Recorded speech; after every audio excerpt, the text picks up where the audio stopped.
Monsieur Jamin, vous êtes peintre et sculpteur. C'est cela, exactement. Et nous sommes aujourd'hui dans votre exposition de l'été au château de Montgeard. C'est cela. Voilà. Et nous savons, Hélène et moi, que vous êtes un passionné. Oui, bien sûr. Qu'est-ce qui motive votre passion? Quelle est votre joie et votre plaisir de créer des œuvres d'art?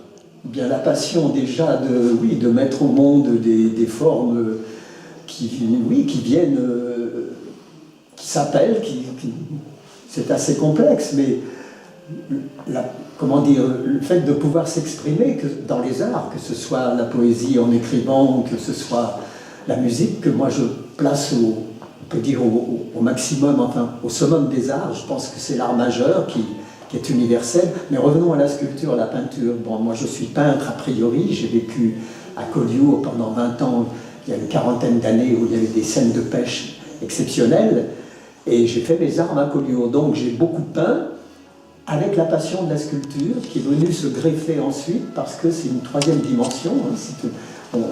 On va travailler en volume, et la terre, comme disait Rodin, on est plus des modeleurs que des sculpteurs, parce que la taille directe, c'est très difficile. La moindre erreur, bien sûr, on ne peut pas la reprendre. Qu'en terre, on peut faire tout ce qu'on désire. Le modelage, même pour les enfants, c'est une merveille. On va créer des formes qui vont venir, on peut dire, spontanément jaillir comme ça de très peu de choses. On peut prendre un modèle aussi bien d'après un fruit que d'après des objets, ou avant de travailler d'après l'humain, ce qui est très difficile. Mais le fait de mettre au monde une forme, c'est certainement, je pense, oui, une plénitude, une grande joie. Moi, c'est le cœur de ma vie. Si je n'avais pas l'art, je serais certainement très, très démuni et très, très perdu.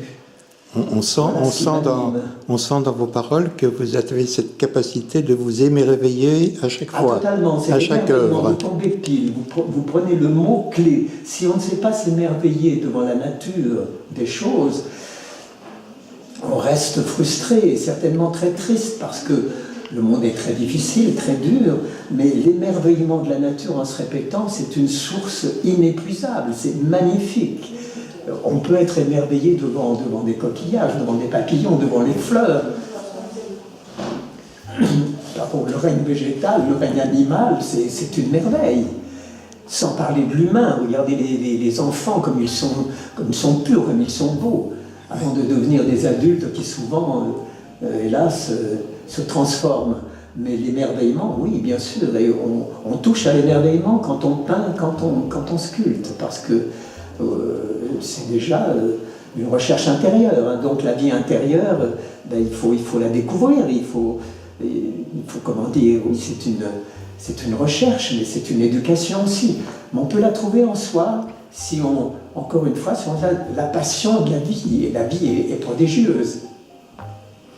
Monsieur Jamin, cet émerveillement, est-ce que pour vous, ça touche à une certaine forme de spiritualité? Ah, totalement. Totalement. Oui, moi je suis devenu chrétien très tard, j'ai cherché toute ma vie, j'étais très tourmenté. Mais il y a une source qui est, j'allais dire, inépuisable, mais surtout totalement inconnue, c'est peut-être un grand mot, en parlant de Dieu, parce qu'il est inconnaissable, mais par son Fils Jésus-Christ, par cet homme divin qui s'est incarné. Et bien vraiment, on peut dire qu'on touche, oui, à la raison d'être, à la lumière du monde. C'est la création, en dehors des hommes qui sont en train nous sommes responsables, hein, qui peuvent s'autodétruire, hélas, à travers toutes les guerres qui nous ont précédées, qui étaient des horreurs. La création est splendide, la création est phénoménale. On est, comment on pourrait dire, on reste sans... Oui, ça dépasse l'entendement face à l'univers ou au cosmos.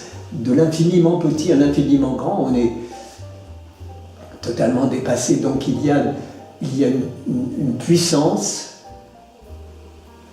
on pourrait dire, oui, divine, peut-être un autre monde que nous ne pouvons pas imaginer, mais qui est porteur et qui est le fruit de notre relation au monde. On est né dans un monde qui qui est quand même extraordinaire. Hein. Tout est à découvrir, tout est émerveillement, c'est le mot. Si on n'a pas d'émerveillement, on passe à côté de l'essentiel, on passe à côté de la réalité, hein, qui nous échappe certainement, mais qui est vraiment essentielle, c'est vital. À la fois la vraie réalité et le mystère de la création. Totalement, le mystère de la création.